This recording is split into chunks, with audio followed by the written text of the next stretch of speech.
kyakoze kirungi kubanga alina accountability alina wazijja atalina okulaga ensaasaanya kati ebyo byebintu ebimu ku byalina okuwa bakama abe nti ensaasaanya yange ebadde nnene eriwo eti naye asobola okufissa era Alien nze mutenda bugezi kulwaba tulaba mbadde njagala omenyewo nti nno alina gyakola accountability because gyogamba gyakola accountability tetulina proof nti yali agenzeeyo Mbali TV kansubye ebitambulira ddala bulungi nnyo olwaleero tulabye ekitabangawo atereza olulimi nedda ssebo gwe kyotalabangako nkyayanjula olwaleero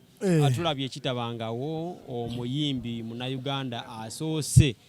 omulundi ogusookedde ddala okujja ku press conference ng'ajjidde mu nnyonyi nga yeemuleese nga Munnayuganda waawano tekibangawo era Alien Skin ku likodi gye yamenya ey'omuyimbi yasooka okulangira ennaku entono ennyo ekivulu ne kijjuza ayongeddeko n'eya muyimbi asoose okujja press conference nga ajjidde mu nnyonyi era n'ayongerako ate nga ye muyimbi Munnayuganda asinze okulwa mu mawulire ebbanga eddene ye muyimbi Munnayuganda akubye hits ennyingi mu bbanga ettono ye muyimbi Munnayuganda alwanyisiddwa naye n'asigala nga w'amaanyi nnyo ye muyimbi Munnayuganda gwe baawa ennaku emyezi 3 nti agudde ne kati ng'akyaliko ye muyimbi Munnayuganda obudde buno asinga otrendinga ku TikTok era ye muyimbi Munnayuganda obiwa gwe byenjogera nakuvuddeko dda nakwesonyiyo okola bikunyumira esooka oli mu kuwabya abantu ate ntya njagala kusooka kutereeza empewo n'abantu abali kuno ekyokubanga tomanyi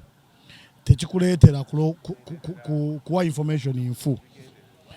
si ye muyimbi asoose okola press conference n'ennyonyi omugenzi pastor Igekawaala yakolera press conference omuyimbi gwe bayita Hajati Madiina bibuuza mu kisaawe ky'Enansa mu kisaawe ky'Ebwayiise yajjira mu helicopter yali show teyali ku show njagala otegeere bulungi nze naliwo njagala Bannayuganda bajjukire ebintu gye biri mu likodi byenjogerako kyova olaba nkugambye nti ebiseera bisinga ebyobutamanya Magi Kayima abizaayo ba mu press conference yali nkubuuliza nkugambye we nti sega yawula Magi Kayima abizaayo Hajati Madiina bibuuza ng'alina oluyimba lwa bibuuza nga ndi omu ku batesitesi ompuliza bulungi be baali basindise naliwo nze naliwo Ronald Kakooza naliwo n'omusajja wa BUD bamuyita chairman waliwo Katongole manager Katongole oba omumanyi ompuliza bulungi omusajja gwe bayita omugenzi pastor Igekawaala nga tugenda mu press conference y'ekivulu ekya revive ekyali kigenda okusookera ddala yagikolera bwayiise mu kasaawe k'ettaka eky'Emmanga so kati nsanze oba bakagabana poloti awo eky'Emmanga oluvawo oti mu bitale bwayiise ng'ogende Kawempe akasaawe akali awo press conference eyo yaleetera Hajati Madiina bibuuza ne nabbi omukazi mu helicopter so ekyokubanga Alien akikoze kirungi naye tekikola maki tekikola mawulire mpozi waligambye embukina waligambye embunno kifaanaganyeeko n'ekya Hajati Madiina kitya nti Hajati Madiina ng'agenda Ebwayiise oyira bulungi okola press conference kulwokuba baali baagala bajjire mu nnyonyi babasussa mu area we baali balina okuyita ne babavuga okuva ku kyaki Kawaala mpaka Kajjansi nga Alien Skin we bamukoze okuva Makinde n'avuga mpaka Kajjansi alinye mu nnyonyi atuukiriza ekirooto kye kintu kirungi success ayinza okuba yali ayagala kulinnya ku nnyonyi emujja mu kitundu ekimu mutwala mu kirala naye nga ali mu ggwanga lyerimu abantu bangi babikoze tolowooza nti nno Alien Skin kyakoze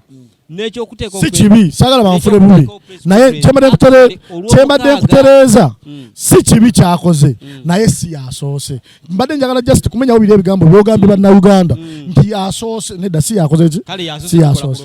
kati ebyo by'olumukaaga byo sibigenderera ekyo si kibi yebale anyway okusookera ddala njagala kukulisaayo ngenda kweyanjula kasooke nkulisayo Alien Skin weebale nnyo muganda wange success gy'otuuseeko naffe we twali nga tukyali bato ebiseera ebisinga nali njagala nnyo okulinnya mu mmotoka taata wange namuwerekeranga nga nfuga mu mmotoka nantwalako kati naalaba olugendo nga lususse nenvaamu nenkomyawo bigere ewaka kubanga nali nga njagala okutambulako mu mmotoka so naye waaba abadde ayagala okulinnya ku nnyonyi emmotoka n'emutwala e Kajjansi ng'ate agenda Wankulukuku Enyonyi n'emuleeta n'alyoka emuleka okuzza. Wuliriza kye ŋŋambye nakyo kiro nakyakikoze nga nze we nakikolanga era olina abaana ewaka kagambe ekintu kimwe walaga demo ovuga ku baana bo kagambe ekisibisi naye kiri bwe kiti kyenjogera kiri bwe kiti ndekiriza nebaze Alien Skin mukuliseeyo anti kati okiina si mukiina njogera mazima okiina kwe kutya mugambi wama Alien Skin webale kutuuka ku success oli omu ku bayimbi abasoose okulinnya ennyonyi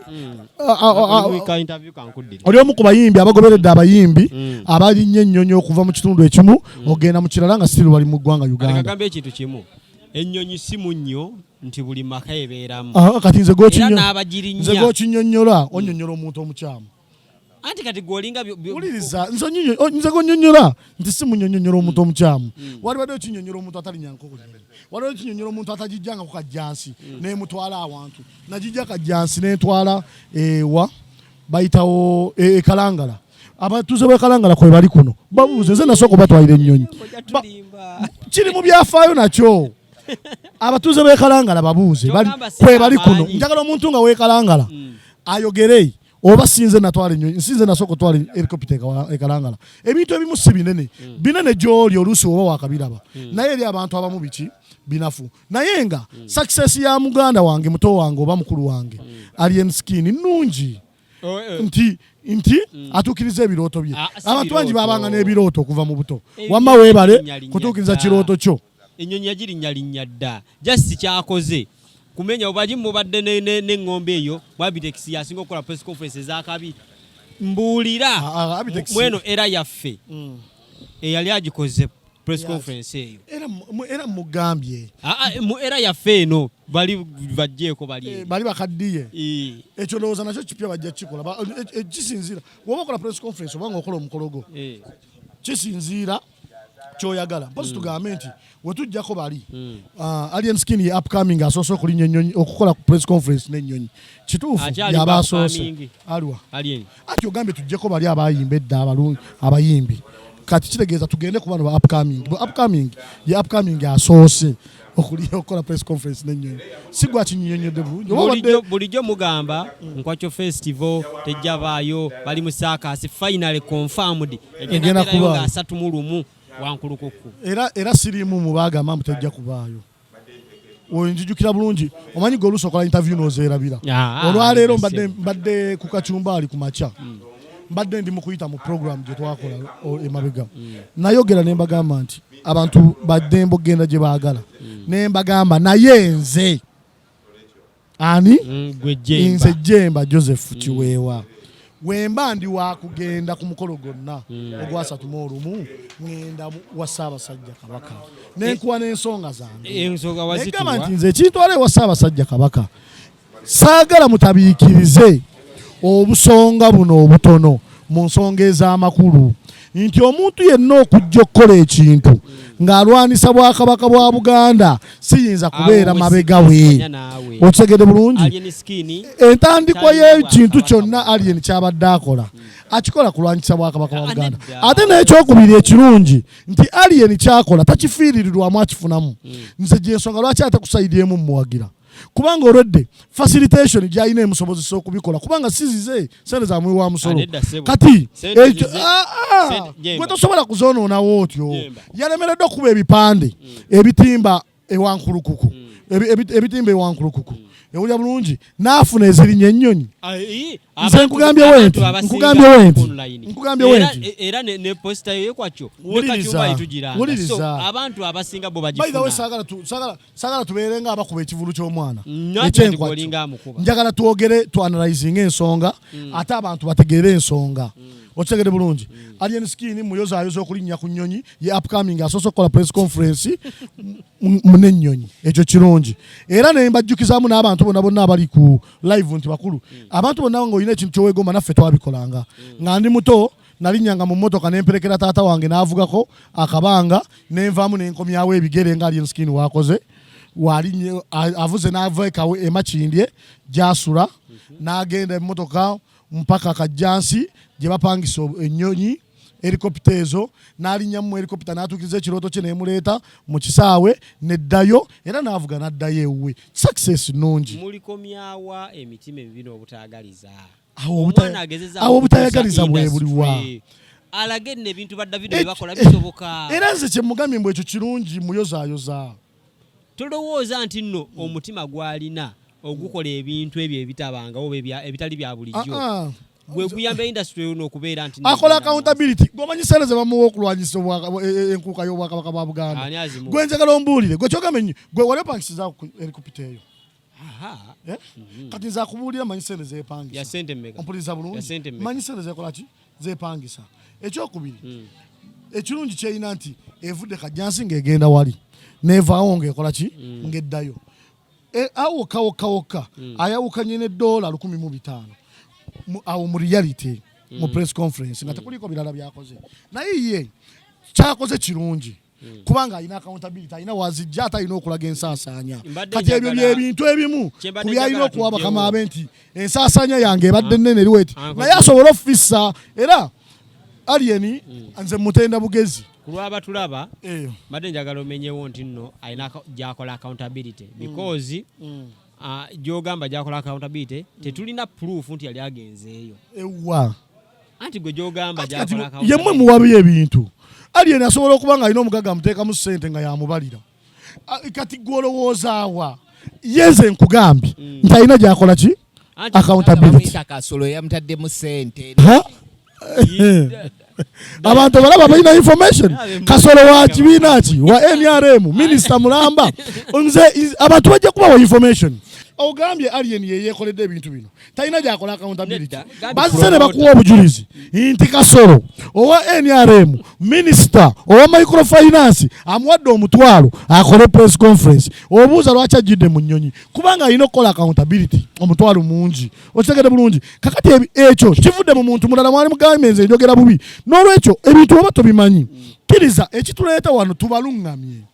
tubabuulire endowooza zaffe tubabuulire kye tulaba abantu abali eyo abalowooza olaba ku platform okwo kubeerako abantu bangi nga buli omu ayogera kike ompuliriza bulungi naye ekitwawula kiri kimu nti ebintu by'ofulumya munda mu ggwe mulimu ababiri abamwensa okitegedde bulungi ekyo ekyakasolo bakikuwadde information nze mbadde mbisebiseeko kati nze kyegamba ayogedde muntu mukulu ye information entuufu gigenderako nnyo abalala bajja basobola senga obadde gwe alien skin wandikoze eki ekyo kyakoze nali badde nkikola kubanga nyina okulaga accountability ntekozesa sente nnyingi ekyenyonyi kikola amawulire mu abaana abato omuntu naye mbagambye nti ekyo kikola amawulire mu abaana abato kubanga nkuwadde example nenkugamba nti nze nyina taata wange alina piki avuga piki uliriza nyina tata wange alina piki nange nalinnyanga mu piki nga muwerekera n'abaako wantusa nenkomyawo ebigere kyekyali enskin okulinnya mu nyonyi kikulumya okutuuka awo ye nga kinnumira ki kuba kati okudaala nedda ekintu kyenkunyonyera kyotategedde si kudaala njogera reality abantu bano abatulaba waliwo abawerekeranga abantu mu ngeri eyo era ojja balaba ku comment nga bagamba nange banvugangamu ne muwerekera nenkomyawo ebigere nze kino alien kyakoze just atuukiriza ekirooto kye ekyokulinnyako ku nnyonyi ng'ava kajjansi ng'agenda ng'ava ekajjansi ng'eri mu ggwanga eva kajjansi eva wakisa egenda Kampala edde mwamuwa ebbanga ati wali amuwa bbanga temuwabya abantu omanyi nze ndi munnamawulire oyinayo akavidiyo kange nga mugambye wali amuwa bbanga ngenda kugamba ekigambo kino helicopter alien emukimye ku Fangoni ate alina obusobozi alindako njagala tugende empola emulumbye ku Fangoni amafuta agaavuze okugenda ekajjansi n'okuva ku Fangoni mu motoka n'agende wankulukuku ekyo kimu bw'abadde ava ku wankulukuku alinya helicopter okuddayo ekibadde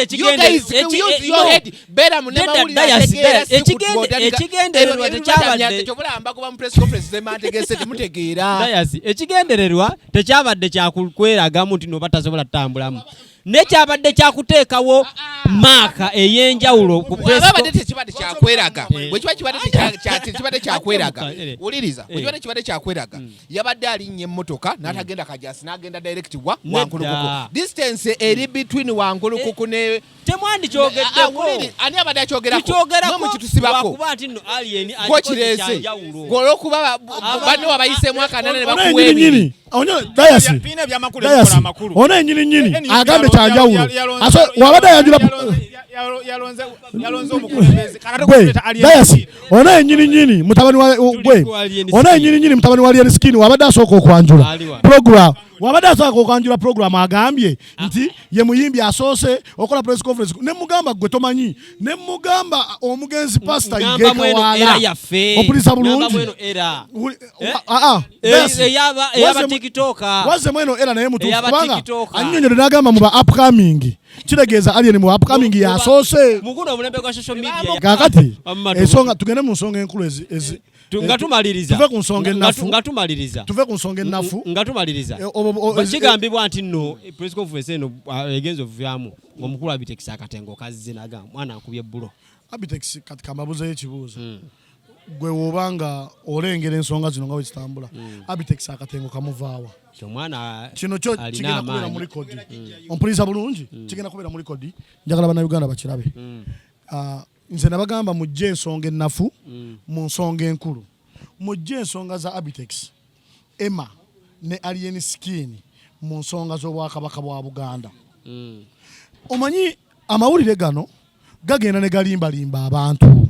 oba okitegeera bulungi kati buli engeri kiri nti okujja okutunula mu kamera tekyetaaga muntu mala kutufuna interview oba kusoma abantu buli ajje mu kamera ayogeranga ye walowooza era tuwandowooza ze mbabuulira mujje ensonga za Abitex alien skin Emma Serugo ompuliriza bulungi mu nsonga z'obwakabaka bwaki bwa Buganda abantu abagenda ogenda mu nkuuka ya Ssaabasajja Kabaka tebagendayo lwa muntu yenna nga Abitex si yategese enkuuka ya Ssaabasajja Kabaka omwaka oguwedde nga luba yagitegese abantu bagenda mu nkuuka enkuuka tugendayo kuyingira mwaka na mutanda na Ssaabasajja Kabaka era nkubiriza bannayuganda abategeera nkubiriza bannayuganda abategeera nti temubongoota mu nkuuka ng'ennaku z'omwezi 31 omwaka guno ngambye nkubiriza bannayuganda abakola ki abategeera nkugambye nkubiriza bannayuganda abategeera tetugatta ensonga ezitalina makulu mu bwakabaka bwa Buganda tetugatta ensonga ezitalina makulu mu nnono yaffe mwe temumanyi ntalo ziri mmeka ezizze zimalawo Obuganda abantu bajjajjaffe ze bazze balwana nabo nga tebannatuuka na ku mugigi gwaffe ensonga west eziwugula abantu n'abantu abasasula okuwugula abantu okubakozesa bye baagala bazze mu Buganda nga bangi naye ku mulundi guno ku mulembe gw'abavubuka ab'omulembe omutebi abavubuka bano ab'omulembe obutebi bategeera bulala abategeera abaagala Obuganda abawagira ennono oba oli wakalica kyoli oba oli wakalica ki omukolo gw'abeene ogwa 31 nga we gubeerawo buli mwaka tugende tuguyingire ne Ssaabasajja Kabaka mu Lubiri e Mengo abantu abalala baagala okusanyuka ebifo ebisanyukibwamu bingi waliwo n'abali ebundi bujo nabo bannayuganda basobola okuba nga tebagenda kusobola kujja mu nkuuka bajja kyakalira ebundi bujo nammwe abagenda mu bifo ebirala mugende mukyakale mu bifo ebiki mu bifo ebirala si kibi abagenda mu nkwakyo sibaganye nabo genda mu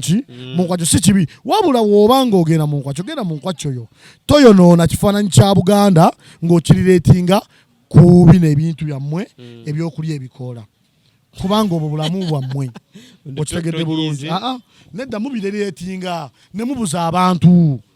okitegedde bulungi tuveewo awo ensonga za Jemba bwezityo bwe ziri ne Fangoni musajja munyiivu nnyo naye siri munyiivu njozaayoza muganda wange alien skin toddamu yagirinyako dda njozaayoza muganda wange olwakuba bano banjogerera wuliriza Njozayo za muganda wange alien skin okola ekintu nange ekyali ekibadde mu birooto bye nga nange we nalina ekirooto nga njagala kulinnya mu mmotoka nesaba taata wange muwerekereko nanvuga mu mmotoka nenkomyawo ebigere ennugu ofunye nnyingi nnyo presenter odansonyiwa okuba ndi mabega wa kamera jangu wano kankule ekintu kimu abadda tetwamuyise omusajja buli bwomukyala simunako nga ayogera kali nsi nkirungi ayogera owuliriza byenkugamba oba yamukwanira mukazi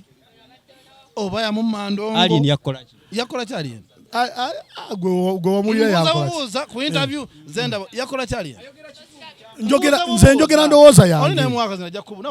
buli kaseera oyogera bibi ku ye alien biriwo ebibi byenjogedde nze sirabanko kirungi gy'omwogera kati ku byenjogedde Duncan mbulirayo ekibi Duncan ku byenjogedde mbulirayo ekibi ali baasi ku muntu okuva dde wano nga ensonga ze zonna tezitambulanga nambulukufu olaba dayasi ono yakera kumatanaga naye nga bwakola ekirungi aga nti oyo omusajja leyo yakoze eki naye olaba nekyenyonyi nakyagambye mbu amuyozaayoza omusajja yalinnya ennyonyi n'azigoba nozigoba totegedde muyozaayoza ki Duncan lekerawo ngaokomentinga nga totegedde muyozaayozeza buyozaayoza kubanga atuukiriza ekirooto kye alinnye mu nnyonyi nemujja mu kitundu kya Uganda nemuza mu kitundu kya Uganda ayinza okuba kyali kirooto kye nze mbagambye nti nze nawerekeranga taata wange nanvugamu mu mmotoka n'atuuka mu katawuni nandekaawo nenziza ebigere nembeera mu mativu nti ninnye mu mmotoka ne banvugamu n'abantu abalala bali wano babikola abantu abategeera tubeereyo ngenda kuza omwezi 31 ewa Ssaabasajja Kabaka Beene Magulu Nnyondo tuyingire omwaka ne Ssaabasajja Kabaka abategeera ensonga za Buganda so si mu magezi abantu abategeera ensonga za Buganda abantu abaagala Obuganda abantu abali obumu mu bufunze omwoyo gwa Buganda ogutafa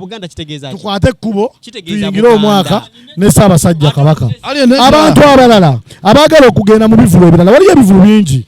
sinkwa kyokka waliyo ekya Balamu kiri wali gundi ekya 31 kiri wano ku Sheraton nakyo kivulu ompuliriza bulungi waliwo ekya alien skin oyagala nnyo nkyogereko kiri wankulukuku nakyo kivulu waliwo ekivulu ekirala kiri Bulenga ebivulu bingi kiregeeza abantu baddembe ogenda ne Climax yakoze nga 31 na DJ wa Buganda oyo wa BBS okitegedde bulungi DJ Shan kiregeeza ebifo bingi ebirina abayayimbi nze nga promoter ayagaliza abategese okufuna mbagamba mugende yonna gye mwagala mu choice yammwe omutima gwo gye gukuweebwa emirembe naye nze ng'omuntu nkowoola abantu ba Ssaabasajja tugende mu lubiri Emmengo